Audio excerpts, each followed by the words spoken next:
STF ও কুলটি থানা যৌথ উদ্যোগে বিপুল পরিমাণে উদ্ধার করা হয় কার্তুজ ও আগ্নেয়াস্ত্র। এই সম্পর্কে জানা যায়, কল্যাণেশ্বরী মন্দিরের নিকট একটি বাড়ি থেকে উদ্ধার করা হয় এই আগ্নেয়াস্ত্র ও কার্তুজ। সঙ্গে আটক করা হয় 2 ব্যক্তিকে।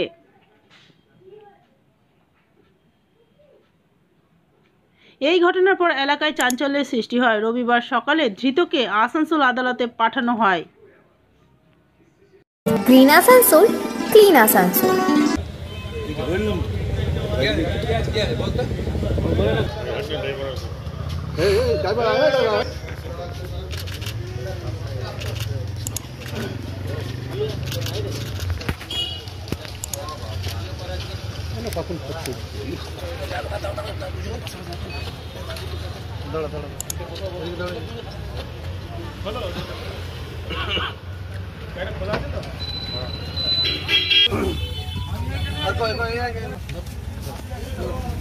জলটা বাইর করে মা